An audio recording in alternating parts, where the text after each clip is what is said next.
Assalamualaikum warahmatullahi wabarakatuh.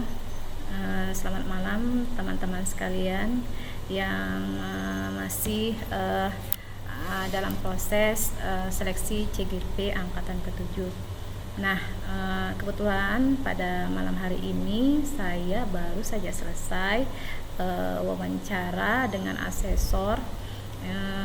Jadwalnya pada hari ini pukul 19 sampai pukul 20:20 tadi selesainya. Jadi kurang lebih 90 menit. Nah, di sini saya mau berbagi atau sharing pengalaman saya terkait wawancara yang saya lakukan. Persiapan-persiapan apa yang saya lakukan. Jadi salah satu persiapan yang saya lakukan tentu saja ya belajar ya. Belajar itu yang utama.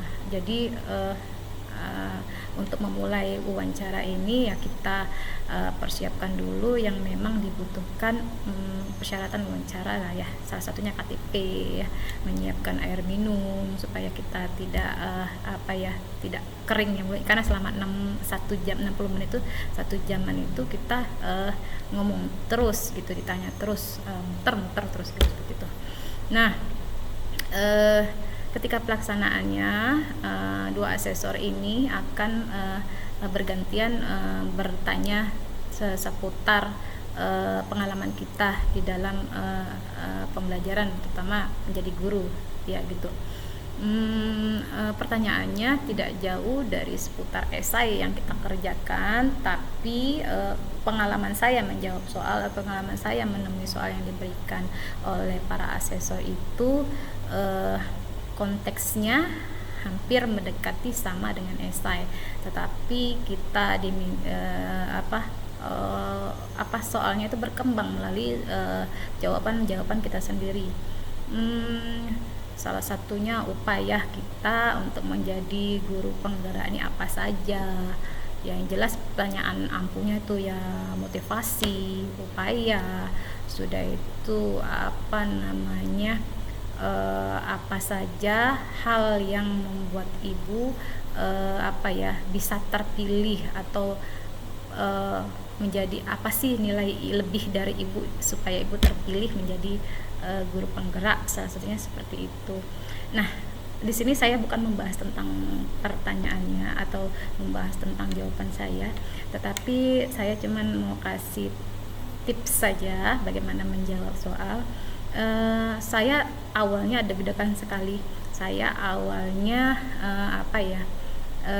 takut tidak bisa menjawab, tetapi saya berusaha tenang. Saya berusaha menenangkan diri saya, berusaha fokus dengan pertanyaan yang mereka berikan. Kadang saya berpikir pertanyaan ini nggak ada masuk dalam esai yang saya kerjakan. Pertanyaannya kadang sama, maksudnya pertanyaannya berbeda tapi dia minta jawaban yang kira-kira sama seperti itu.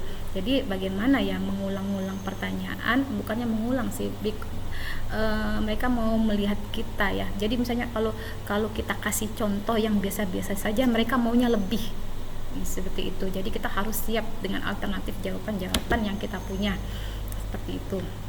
Jadi trik pertama adalah kalau kita merasa kurang jelas atau kurang fokus di pertanyaan itu, ada baiknya teman-teman sekalian meminta izin untuk mengulangi pertanyaan dari mereka agar kita fokus ya untuk menjawab soal, atau minimal memperpanjang waktu kita berpikir jawab apa ya, seperti itu teknik saya. Jadi saya sering menanya maaf Bu, bisa diulang pertanyaannya.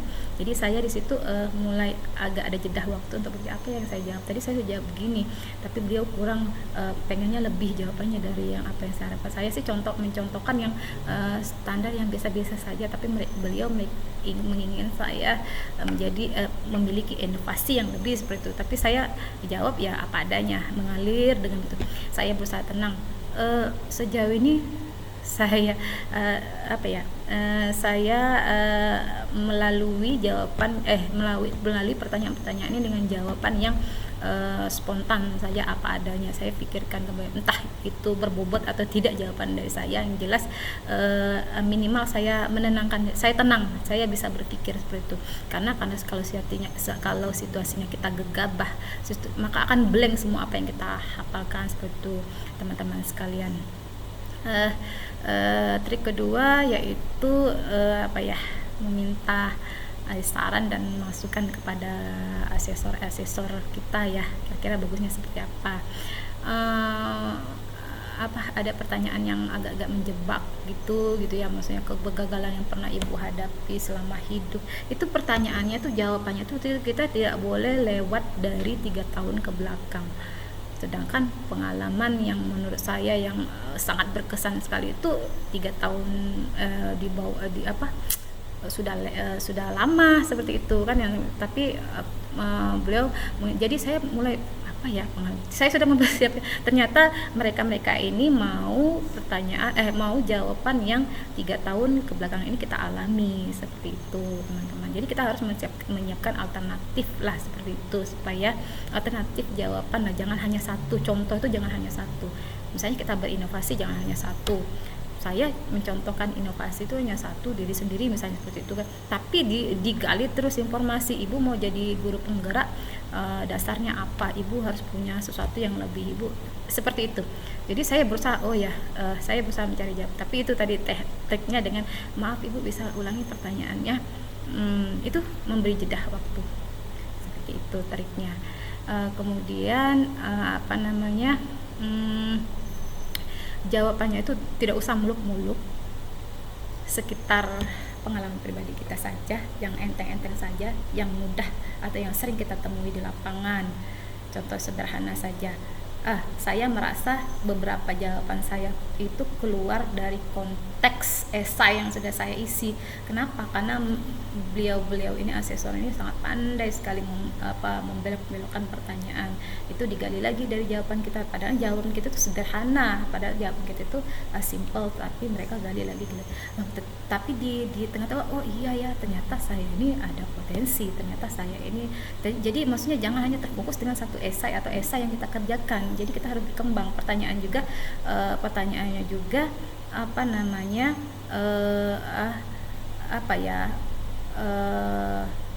tidak melebar kemana-mana, fokusnya ini melihat kita ini pantas tidak, punya daya tarik tidak, punya potensi tidak untuk menjadi guru penggerak, seperti itu.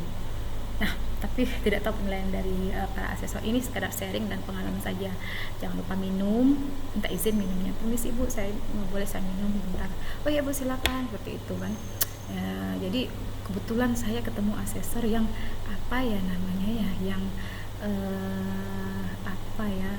asesor yang senang sekali menggali informasi ya. Jadi beliau ini sangat aktif sekali. Tapi saya berusaha tenang, walaupun jawaban saya tidak berbobot, tetapi usahakan kita tetap berkonsentrasi, fokus, seperti itu. Bila perlu kita siapkan kertas atau catatan untuk mencatat soal supaya kita tidak lupa. Kemudian menulis umpan balik dari para asesor.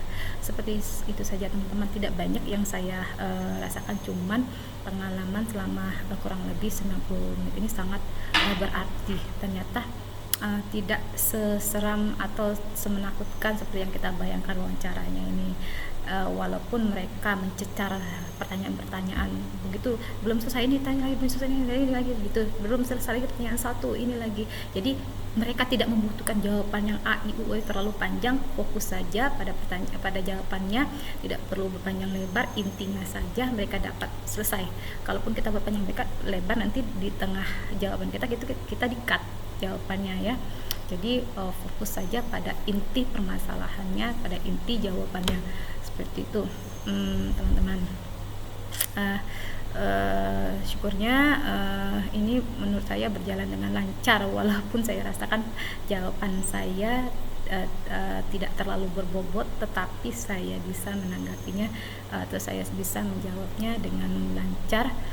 Dengan tadi jangan lupa berdoa, santai, relax, jangan jadikan beban. Itu saja teman-teman. Semoga tips ini bermanfaat bagi teman-teman semua. Terima kasih. Wassalamualaikum warahmatullahi wabarakatuh.